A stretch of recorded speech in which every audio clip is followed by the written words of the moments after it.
Donc voilà, ce soir nous sommes donc le 22 mars et nous allons donc entamer notre 13e cours sur le tabernacle, sur le Mishkan.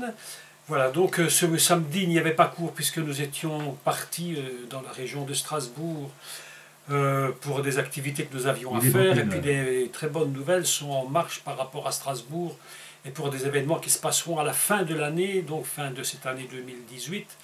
Des choses importantes se mettent en place. Donc voilà, nous allons commencer ce cours. Merci pour la belle vidéo. Mais oui, c'est l'hymne national hébreu, donc israélien, est absolument magnifique. C'est un hymne d'espérance parce que Hatikva, évidemment, Hatikva c'est l'espérance. Je vous avais expliqué, juste en passant, avant de commencer vraiment, que le mot Hatikva, on le retrouve également dans des textes du livre de Josué. Et lorsqu'ils vont janter une corde par la fenêtre, on appelle cela donc la racine de Hatikva également, donc Tikva, l'espérance. Moi, je vous rappelle, il suffit d'écouter le cours sur Josué, puis vous entendrez tout cela. Je ne veux pas dire ça maintenant, ce n'est pas le but. Donc voilà, ce soir, nous allons commencer notre cours sur, vous avez vu le titre que j'ai appelé donc les 5 colonnes à la une. Pour ceux qui sont de ma génération, dont quelques-uns d'entre vous, bien entendu, vous vous souvenez de cette célèbre émission 5 colonnes à la une qui avait lieu sur, à l'époque, ce qu'on appelait l'ORTF, avec Pierre Lazarev, si vous vous souvenez de ce présentateur. Et lorsque j'ai réfléchi à ce cours d'aujourd'hui, que j'ai intitulé 5 colonnes à la une, évidemment, ce n'était pas par hasard, puisque nous allons parler aujourd'hui des 5 colonnes qui permettent l'entrée dans le lieu saint. Vous allez voir les secrets, les mystères qui se dégagent de ces 5 colonnes, c'est absolument impressionnant. Et puis voilà que je me ressouvenais bien entendu de cette émission, cette célèbre émission, et je me suis dit, tiens, je vais jeter un coup d'œil quand même sur Internet, voir qui était Pierre Lazarev. Et en fait, Pierre Lazarev était juif. Alors, je me suis dit, mais soit c'était volontaire, soit involontaire, mais quand même, il était donc fils d'un immigré juif. Et il avait créé cette émission.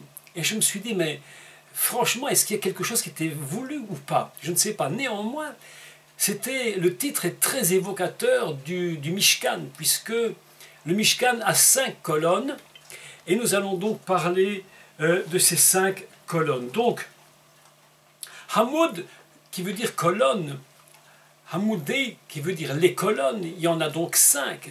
C'est un mot hébreu qui signifie évidemment colonne, mais il signifie également se tenir debout. Il signifie également durée, quelque chose qui va être dans la durée, quelque chose qui est stable. Donc nous avons ici, lorsque les sacrificateurs, ceux qui font le service du temple, rentrent dans le du temple du Mishkan, rentrent dans le parvis. Évidemment, ils vont voir l'autel des sacrifices, dont nous parlerons un peu plus tard, puis la cuve d'airain, on en parlera un peu plus tard aussi, mais ils sont face à quelque chose de très particulier qui peut-être pour certains paraîtrait tout à fait anodin et simplement une question d'avoir des colonnes pour tenir les toiles et je dirais les voiles qui sont suspendus. Mais comme vous le savez très bien, il n'y a absolument rien qui soit hasard et que tout dans le tabernacle est codé et que 5, évidemment, c'est un code absolument magnifique. Et que lorsque le sacrificateur se trouve devant les 5 colonnes, eh bien en réalité il s'agit d'une seule et même chose. Je vous avais dit, et on le redira toujours, que le tabernacle ce n'est pas toutes des choses séparées, c'est une seule et même unité indivisible. Donc s'il y a 5 colonnes, il y a également une unité. C'est pour ça que je trouvais très intéressant d'appeler ce cours 5 colonnes à la une, pour nous rappeler notre bon vieux temps et également expliquer ce que représentent ces 5 colonnes donc, qui soutiennent le 2e voile qui se trouve donc dans ce Mishkan. Nous allons réfléchir ensemble sur ces 5 points. Et pour ce faire, nous allons comme à l'habitude prendre notre Bible ou notre Torah si vous l'avez. C'est toujours bien de la prendre.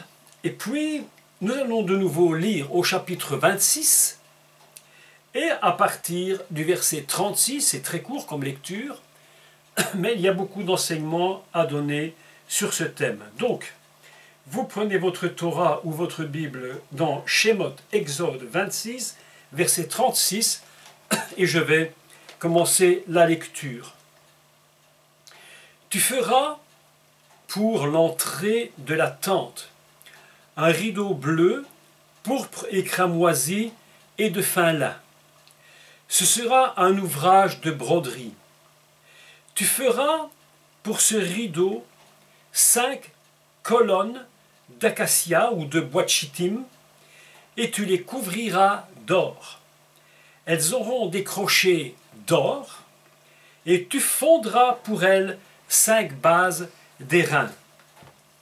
Voilà donc les premières choses qui sont dites, c'est que voilà, le voile a été fait, le voile a été tissé, brodé, il va falloir maintenant l'attacher. Pour ce faire, pour l'attacher, pour pouvoir permettre l'entrée, et passer derrière ce voile, il faut le soutenir. Pour le soutenir, la Torah nous enseigne qu'il va falloir 5 colonnes. 5 colonnes, vous avez remarqué tout de suite, d'emblée, que ces 5 colonnes sont de la même nature, si vous voulez, que les planches qui vont former l'ensemble du tabernacle, c'est-à-dire le bois de chittim, le bois de folie. Et ces colonnes seront également recouvertes d'or. C'est-à-dire qu'une fois de plus, je le répète encore, parce que c'est important de le rappeler, le bois de chittim qui représente le bois de la folie, c'est-à-dire pour nous qui avons compris, pour vous qui avez compris, que le bois de folie représente la croix, le sacrifice, le bois où était donné, où sera donné, où sera, j'allais dire, réparée la faute, puisqu'il s'agit d'une réparation de faute. Et là, quand on parle de réparation de faute, je vous dis que j'ai fait, c'est dommage que vous n'étiez pas mercredi chez nous, ici, pour le cours de Torah, parce que j'ai fait un cours justement sur la réparation, le mystère de la réparation, et pourquoi il fallait un sacrifice pour réparer une faute, et pour pardonner une faute, ou des fautes, mais une faute fondamentale, celle du Jardin d'Éden. Un cours qui était absolument fantastique, où j'expliquais la raison fondamentale pour laquelle le seul qui était capable de payer, la seule valeur qui était capable de payer le prix, c'était la fonction messianique. Et j'ai expliqué le pourquoi, mais je n'en dis pas plus aujourd'hui. Ce sera le thème d'un de mes prochains cours, où j'expliquerai le secret, mais le véritable secret que Dieu a dévoilé en donnant le Messie, et pourquoi il fallait absolument que ce soit le Messie et qu'il n'y avait aucun autre prix qui pouvait être payé. Donc, tout ce que nous voyons dans le tabernacle, dans le Mishkan, ce bois de chittim qui représente l'endroit où est réparée la faute, où est payé le prix, il est également donc recouvert d'or, de telle sorte que c'est la gloire qui apparaît. Et combien c'est important de comprendre que le prix payé est un prix qui est recouvert de la gloire. Ce qui peut paraître aux yeux des hommes une aberration. Pour l'apôtre Paul dira lui-même d'ailleurs, c'est une folie pour le monde. La croix est une folie. Les gens n'arrivent pas à comprendre cela. Et pourtant, pour Dieu, c'est une folie, mais en même temps une sagesse divine, mais elle est recouverte de gloire, recouverte d'or. Nous avons donc 5 colonnes en bois de folie, recouvert de la gloire, et la première chose que l'on voit, c'est la gloire de Dieu, mais est cachée à l'intérieur cette folie. Et la Torah nous enseigne en plus que tu feras, donc, pour les 5 colonnes, tu feras 5 bases en cuivre, c'est-à-dire ce qui représente la justice. Il ne peut pas y avoir j'allais dire, de colonnes et de réparation et j'allais dire, de gloire, s'il n'y a pas fondamentalement un principe de justice qui s'établit. C'est pourquoi le principe de cette justice est encore visible de l'extérieur. Dès l'instant où on rentrera à l'extérieur, je vous avais expliqué que ce principe disparaîtrait, que c'est le principe du rachat qui va prendre la place. Nous avons donc une suite tout à fait importante, la justice et le rachat. La justice, c'est soit je te donne une condamnation, soit je te donne une, j'allais dire, une bénédiction, hein, l'un ou l'autre, mais de toute évidence, lorsque tu seras à l'intérieur, ce sera sur une base de rachat que sera construit le tabernacle. C'est très très important de comprendre cela. Donc, il nous dit également une autre indication très intéressante, il nous dit que pour porter le voile, pour le soutenir, il faudra également qu'il y ait, elles auront des crochets d'or. Donc voilà, nous avons appris que l'or représente donc la gloire, la royauté, c'est-à-dire que le principe fondamental est soutenu par ce qui est de la royauté. Donc 5 fondements, nous dit la Torah, qui ont été fondus. Ils sont d'une même pièce. Ils sont d'une même structure. Il y en a 5, et je vais expliquer pourquoi 5. Parce que, bon, d'abord, évidemment, il en faut au moins 5 pour tenir l'ensemble, mais la menorah, elle était d'une seule pièce en métal, comme nous avons expliqué, qui avait été battue, frappée pour sortir la menorah de la masse d'or. Ici, les bases seront coulées, fondues dans un même moule. Elles ont toutes la même base, il n'y a pas une base qui sera un peu différente, le support ne peut pas être différent, tout doit être exactement le même. Il y a des textes absolument fantastiques dans la Torah, justement, où il parle, entre autres, je l'avais dit, du rachat, où il dit que tout le monde aura le même prix à payer. Ce n'est pas quelque chose de plus pour les riches, de moins pour les pauvres. Le prix du rachat le même pour tous. Le fondement de la justice de Dieu est exactement le même pour tous. Il n'y a pas un fondement qui soit différent. Ce n'est pas quelqu'un qui aurait plus d'argent pourrait acheter son salut et l'autre pas. Ça, c'était des théologies, pas même des théologies, des inventions, des folies totales de l'Église catholique à l'époque. Évidemment, ils sont revenus un peu sur leur position, bien entendu, heureusement d'ailleurs, mais où il fallait payer des indulgences pour que Dieu puisse nous donner notre paradis. Plus on en avait, plus on avait une bonne place au paradis, et puis le pauvre, s'il n'avait pas d'argent, il n'avait rien du tout. Donc la justice était complètement bafouée, et par une théorie comme celle-là, tout le système du tabernacle, tout le système de la Torah s'était écroulé.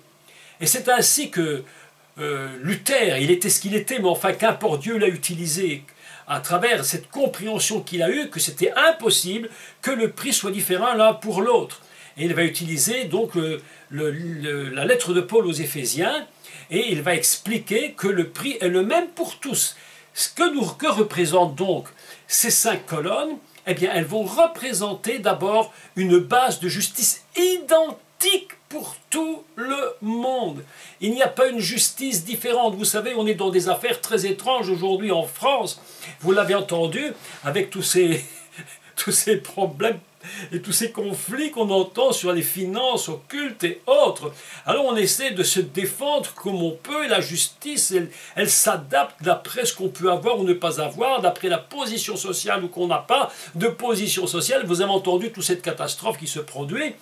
Mais en attendant tout ça, je me dis, l'homme est loin de ce que nous donne véritablement la Torah. Elle nous enseigne que le fondement de justice est le même pour tous. Donc, voilà que ces 5 piliers vont soutenir également donc le rideau. Le rideau dont il est écrit ici qu'il est Pétar Massar. Je rappelle ce que nous avions enseigné sur les voiles. Ce voile-là représente donc quelque chose qui est caché et qui en même temps, Pétar signifie donc une porte, signifie également délivrer, signifie délier, signifie détacher. C'est-à-dire qu'il y a une volonté divine de passer par ce principe divin qui est de nous libérer, de nous délivrer et de nous détacher. Et tout cela va être porté par 5 points importants. Les 5 colonnes, ce sont 5 fondements, 5 bases indispensables pour que l'on puisse rentrer dans le lieu saint. On ne peut pas, il est impossible de rentrer dans le lieu saint si on n'a pas franchi les 5 colonnes. Vous avez remarqué, il faut passer par 5 colonnes pour avoir accès donc dans le lieu saint. Alors, lorsque l'on parle des 5 colonnes, on parle évidemment du nombre 5. Qu'est-ce que c'est que le nombre 5? C'est une grande signification dans la pensée hébraïque, bien sûr, pour ceux qui ont l'habitude de la Torah et des décodages hébraïques. Vous savez que le 5, la 5e lettre de l'alphabet, c'est le He. Cette lettre, évidemment, a une portée extrêmement importante. Et une des premières choses que l'on peut dire sur cette lettre He, c'est que, premièrement, elle ressemble à l'hébreu, au français, le H aspiré, mais ici, ce serait plutôt le H qui serait dans expirer, qu'on va plutôt projeter et non pas aspirer, encore que nous devons aussi le recevoir en nous. Mais ce « est » a une forme très intéressante parce que le haut de la lettre est ouverte. Il y a une ouverture vers le haut et une ouverture vers le bas. Et c'est très très intéressant parce que ça nous montre une vérité fondamentale, c'est que il y a toujours cette possibilité, cette volonté de Dieu de descendre du haut et de venir se répandre vers le bas, c'est-à-dire de répandre son esprit sur la terre. Il faut savoir que la lettre E, nous disent les rabbins, c'est une lettre qui n'a pas de son. C'est une lettre qui n'est qu'une lettre du souffle. Elle n'a pas de son en elle-même. Elle est seulement un...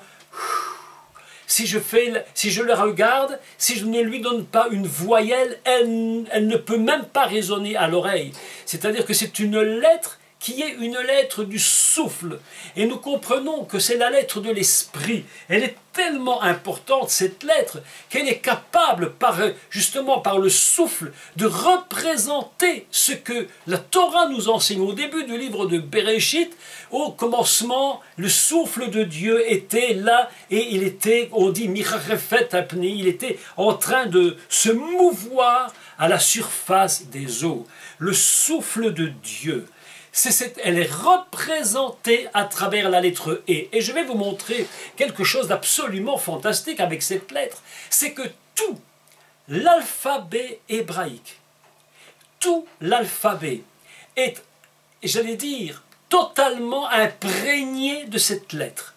Il n'y a aucune lettre dans l'alphabet qui ne puisse être donnée s'il n'y avait pas le souffle du Ré à l'intérieur de chaque lettre. D'ailleurs, on a que lorsque vous dites, par exemple, le bête, il y a le souffle qui sort. Lorsque vous dites le guimel, il y a le guimel, il y a le souffle qui sort. Lorsque vous dites les lettres hébraïques, le souffle passe par les lettres. Ces lettres ne sont portées que par le souffle. Vous savez que le son est porté par le souffle qui sort de la bouche. Autrement dit, cette lettre est capable de donner à tout l'alphabet le sens profond de l'esprit. C'est l'esprit de la lettre He qui est en train de transpercer et qui est en train de communiquer toute la vie à l'alphabet hébraïque. C'est pourquoi tous les mots hébreux sont remplis du souffle de Dieu.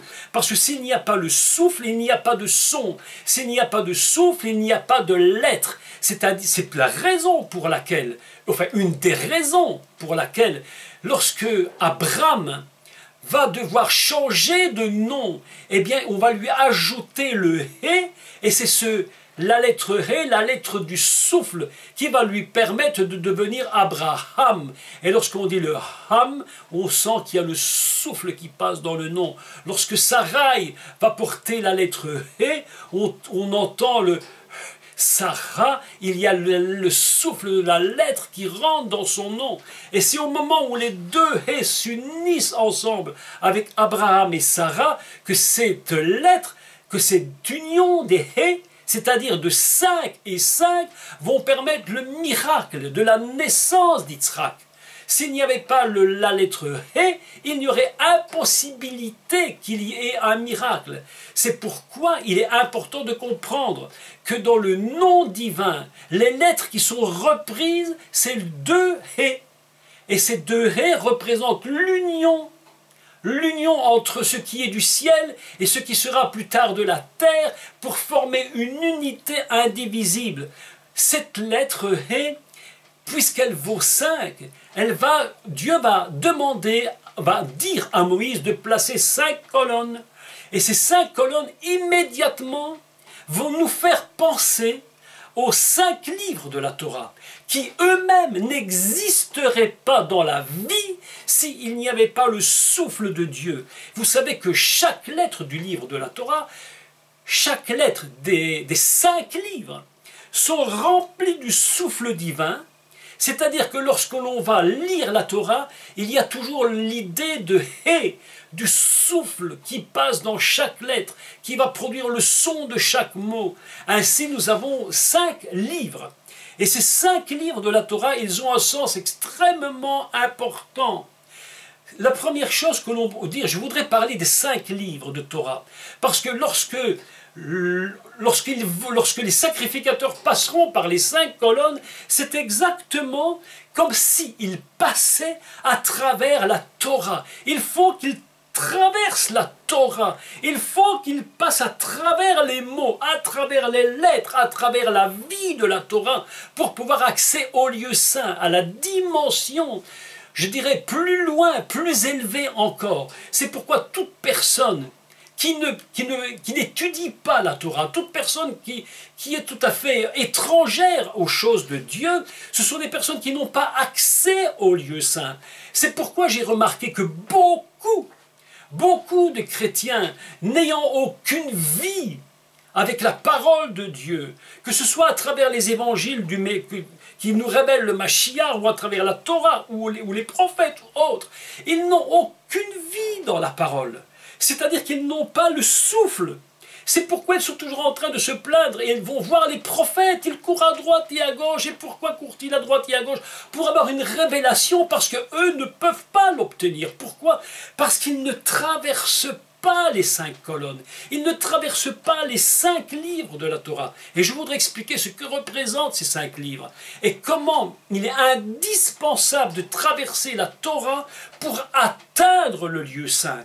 Et pour atteindre le saint des saints. Pourquoi?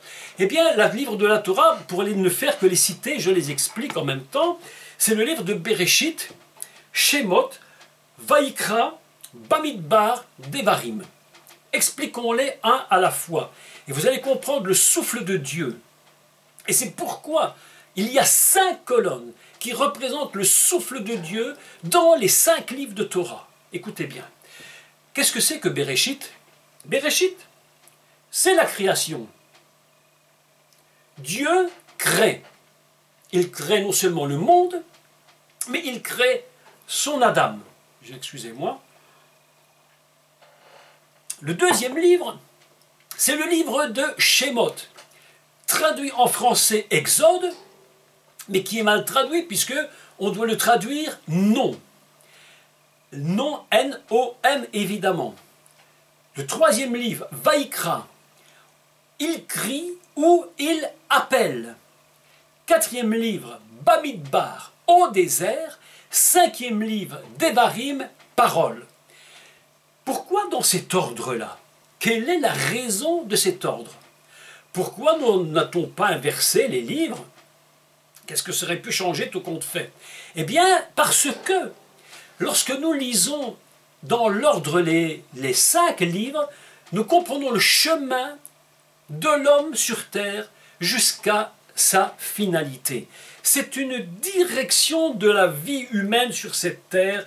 Donc Dieu d'abord te crée, puis il te donne un nom, il te nomme.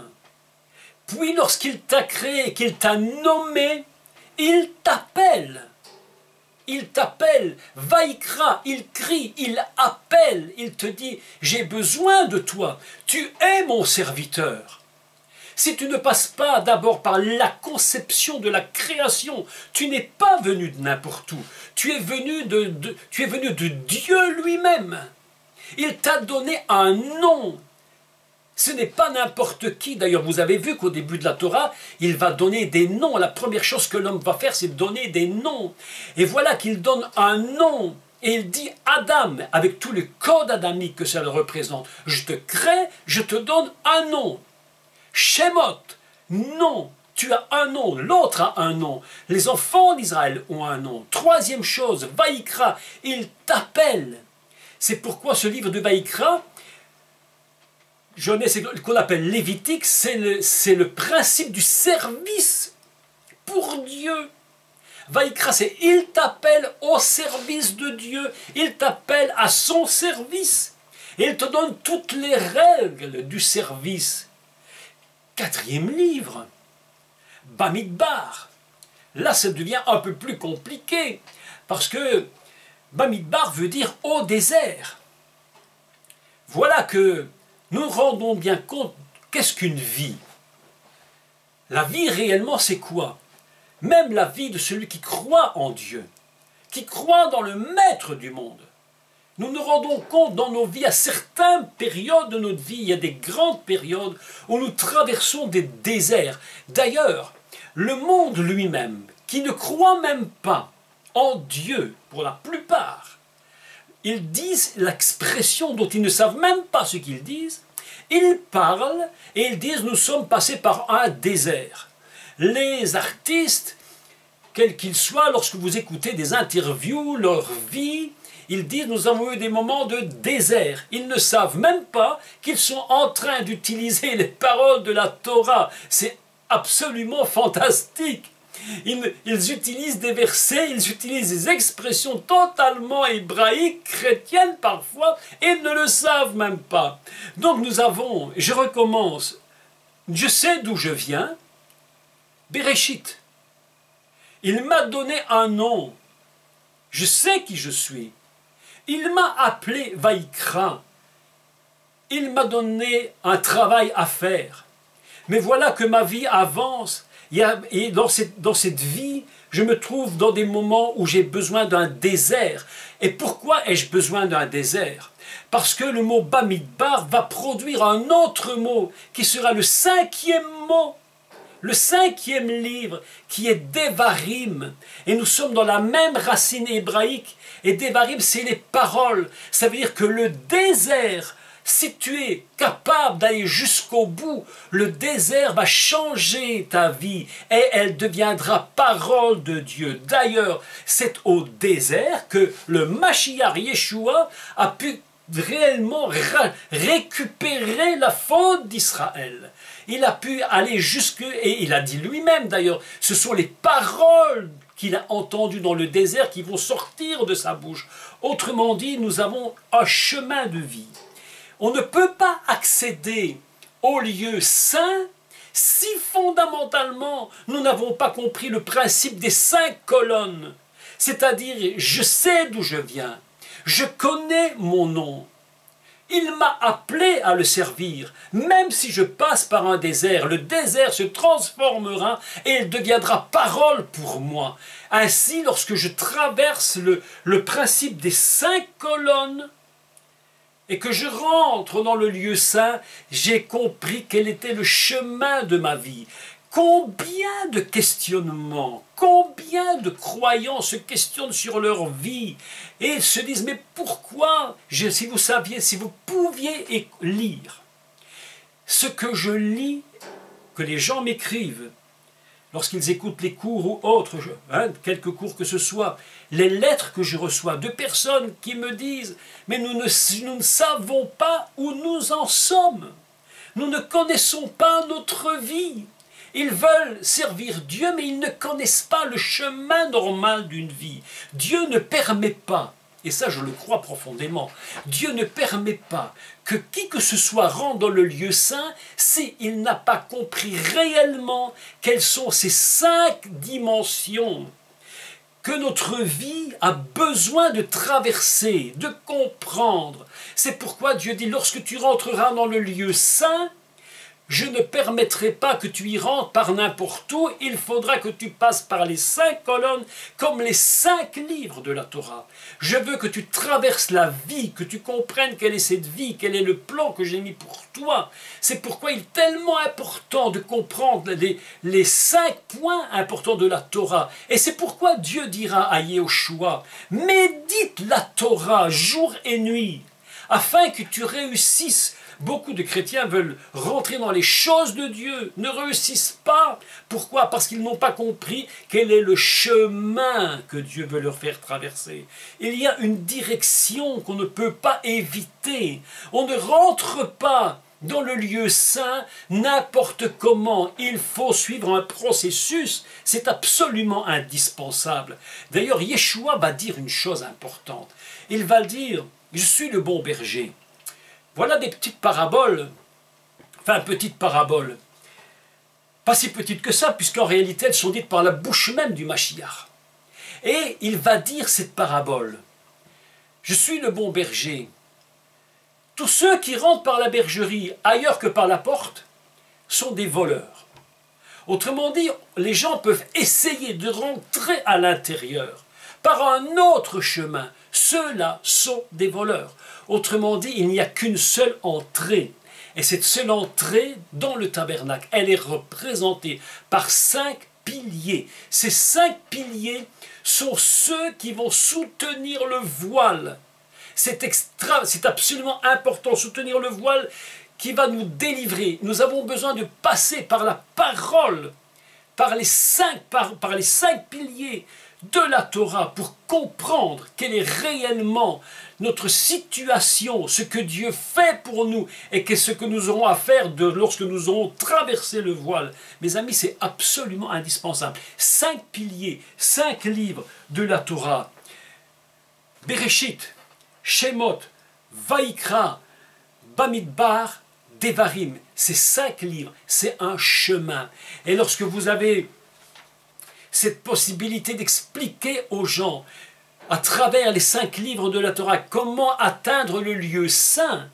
Mais même mes amis, je vous dis que nous aurons gagné vraiment quelque chose de très très très grand. Les croyants sont, je dirais, mais inconscients, ils ne comprennent pas les choses. Il ne suffit pas de dire, voilà, bon, je suis sauvé, je suis venu, je crois que Jésus est mon sauveur. Il y a un chemin à suivre, il y a une direction à suivre. Il faut rentrer dans le lieu saint à travers le chemin que Dieu nous a donné. C'est pourquoi nous ne devons jamais nous inquiéter. Lorsque nous avons des temps difficiles, des temps de complexité dans nos vies, nous ne devons pas nous inquiéter. Ce n'est pas ça l'important. Mais il faut comprendre que nous sommes arrivés à la 4e étape et que ce désert se transformera et que ce désert va devenir parole révélée pour nous. Nous avons remarqué souvent une chose, c'est que c'est souvent dans les temps d'épreuve que Dieu se révèle le plus à nous. C'est lorsque les temps d'épreuve sont là que tout à coup nous comprenons ce que Dieu veut nous dire. C'est pourquoi le mot Devarim, la parole, c'est la même racine que Bamidbar, dans le désert. C'est absolument fantastique. Et c'est là que nous voyons que le désert n'est pas un lieu muet, mais c'est un lieu qui se transforme en parole. C'est pourquoi il y a 5 piliers soutenus dans la justice de Dieu, qui soutiennent toute l'œuvre messianique. Lorsque nous regardons, lorsque le sacrificateur arrive devant ce rideau et qu'il voit les 5 colonnes, il sait qu'il est obligé, il n'a pas l'autre choix, Dieu ne lui donne pas d'autre possibilité pour entrer dans le lieu saint de passer par ces 5 colonnes. C'est absolument très très très important. Donc ces 5 colonnes sont évidemment le souffle de Dieu. Ce souffle de Dieu qui descend et qui est représenté par la lettre He qui vaut 5.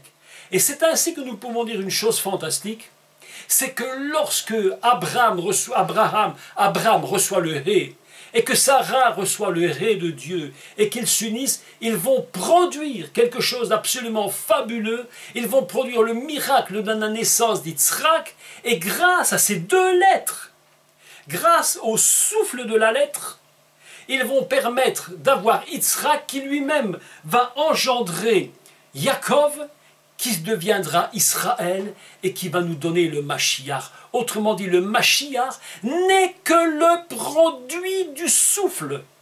Il est le produit du souffle divin.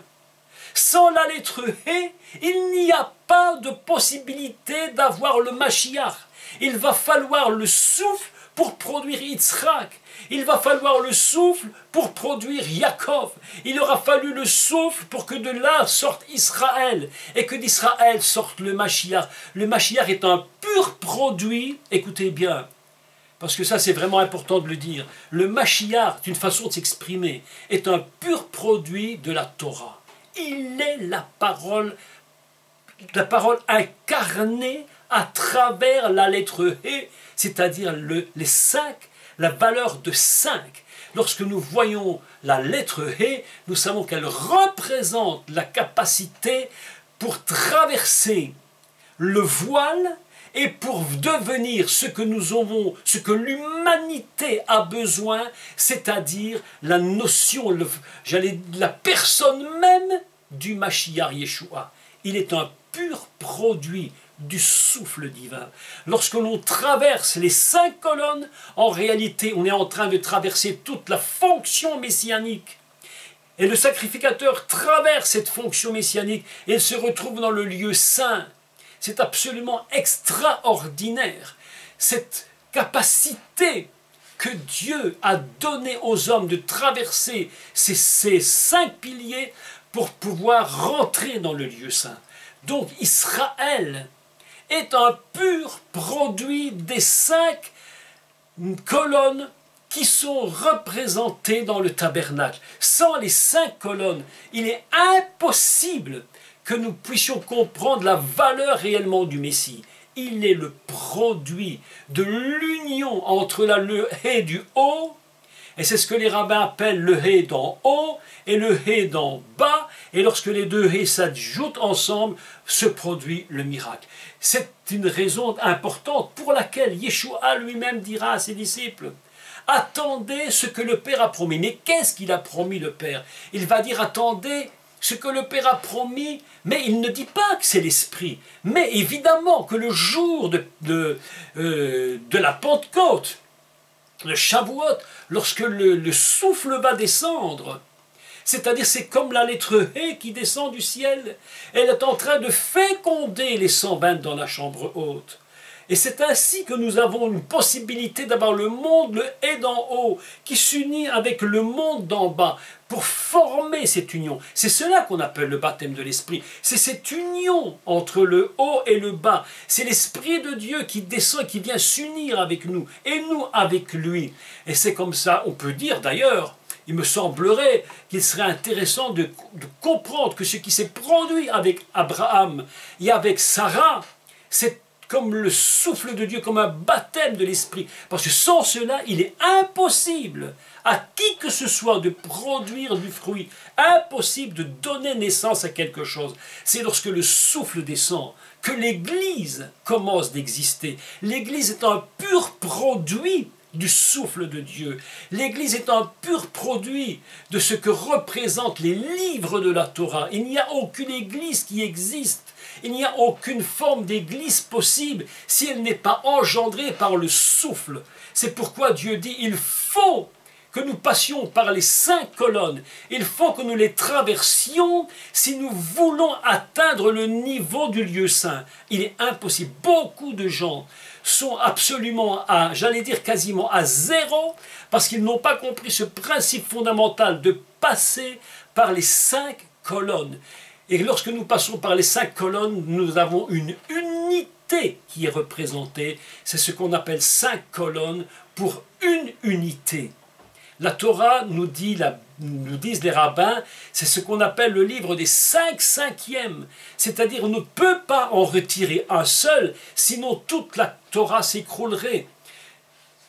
Voilà que, à travers ces 5 colonnes, nous comprenons la construction non seulement du tabernacle, mais nous comprenons la construction de tout un peuple comme Israël.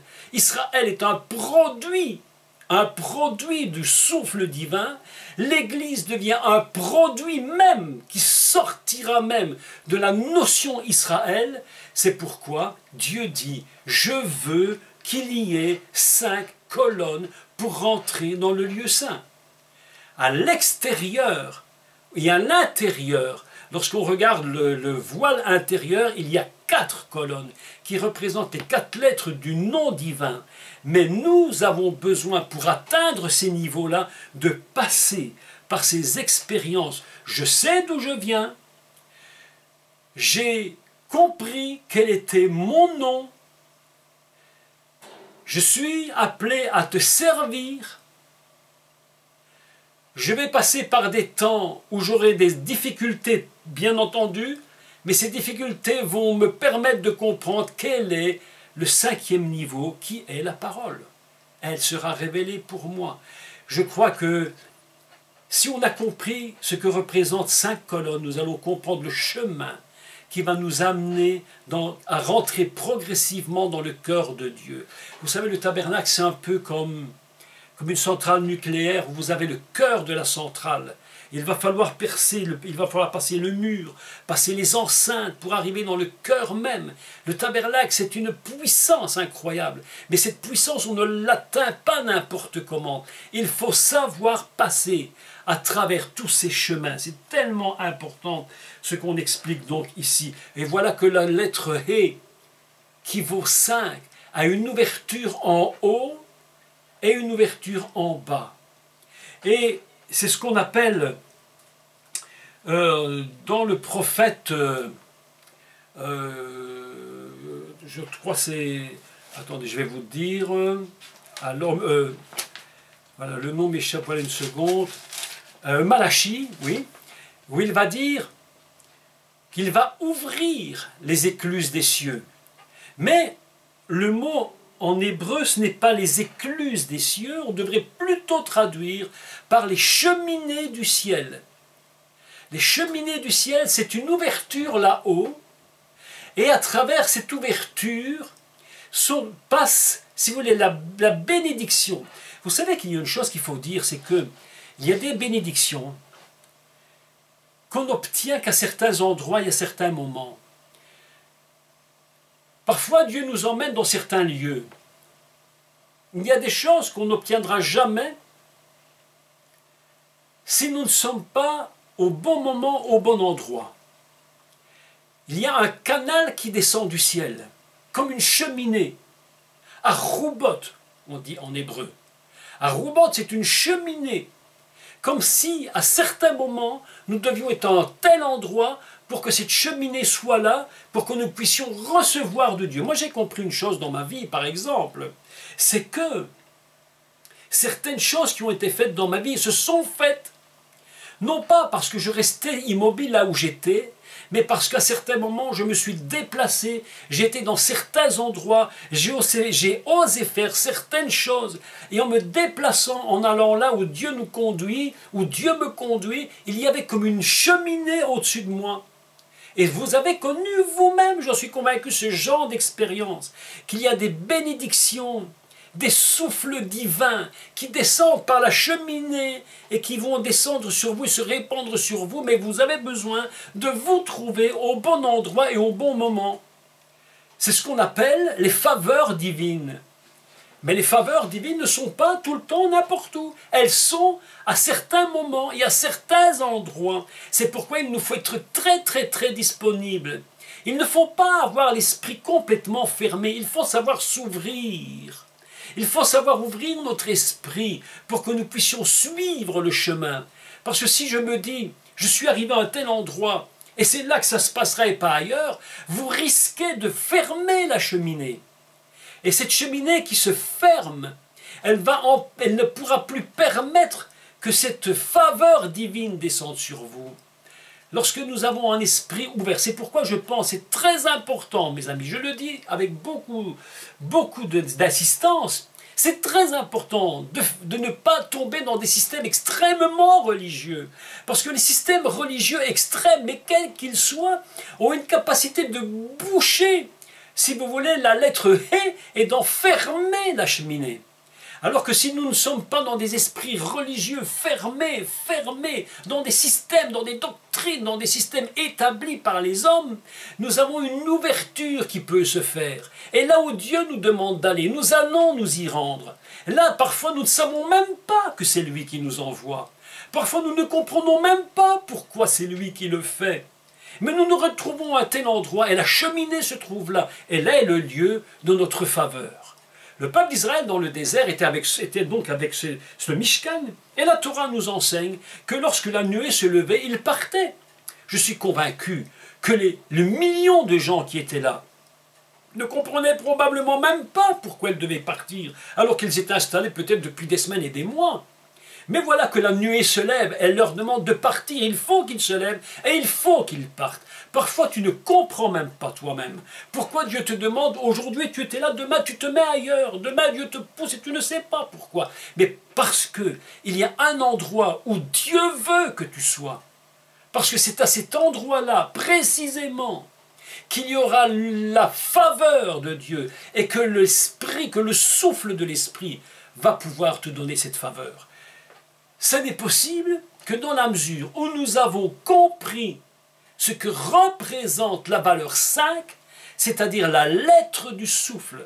Si nous sommes tenus uniquement à dire « je sais que je suis né », mais je ne sais rien de plus, que je suis créé et existant par Dieu, mes amis, il nous manque l'essentiel. Il ne suffit pas d'être dans le livre du Bereshit. Il faut aussi passer à Shemot. Il faut aussi passer à Vaïkra. Et il faut continuer jusqu'à ce que nous soyons capables de rentrer dans la faveur. Est-ce que vous savez que c'est une grande faveur pour un sacrificateur que de rentrer dans le lieu saint? C'est une faveur, mais absolument extraordinaire. Le peuple lui-même n'a pas accès à ce lieu. Aujourd'hui, nous qui avons accès, nous devons comprendre tout le processus des 5 colonnes qui nous permettent de rentrer dans ce lieu saint.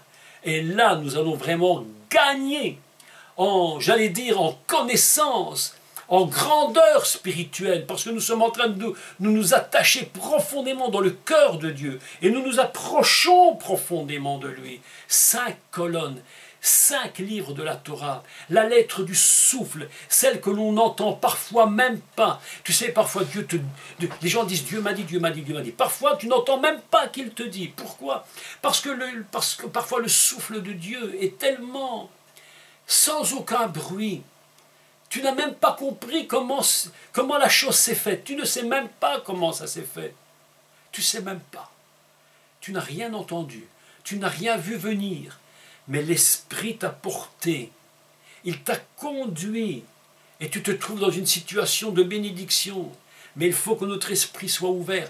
5 colonnes, la lettre He, la seule lettre qui puisse te permettre de rentrer dans le lieu saint. La lettre He qui influence toutes les autres lettres de la Torah. La lettre E qui est, d'ailleurs, si vous regardez comment est écrite une lettre hébraïque, vous allez voir qu'au-dessus de la lettre hébraïque, il y a quelque chose de très surprenant. C'est toujours un petit yud qu'on rajoute au-dessus de la lettre.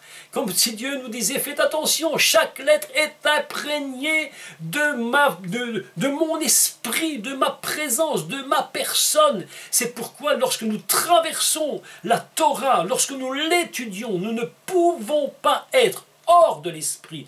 Il faut que nous traversions le mot avec l'esprit. Et lorsque nous traversons le mot avec l'esprit, et que nous rentrons dans le mot, et que nous comprenons le mot, toute la vie de Dieu est en train de se dévoiler en nous.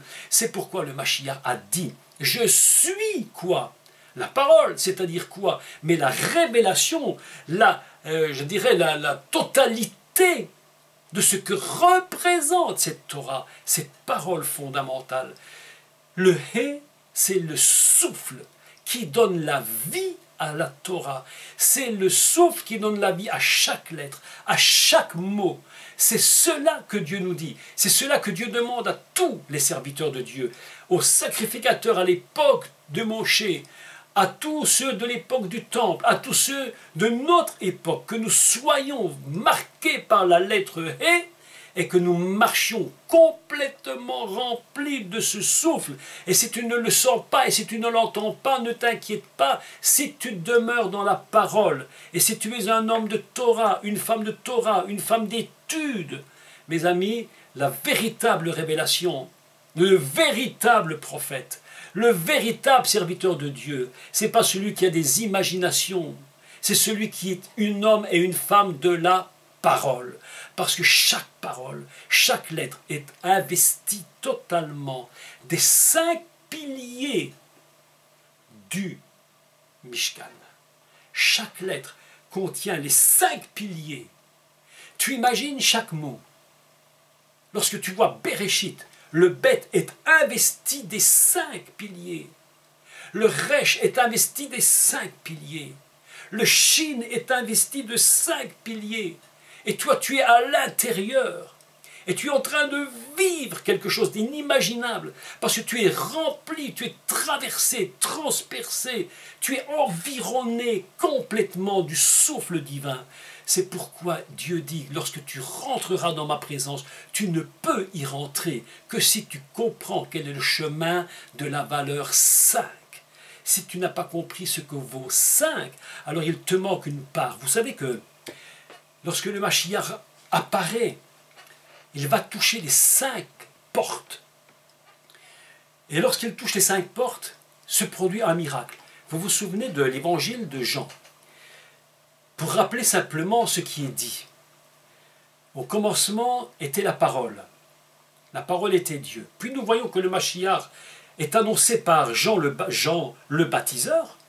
Puis le Mashiach va être baptisé. Le Saint-Esprit, donc le Ruach, la fonction de l'Esprit vient en lui.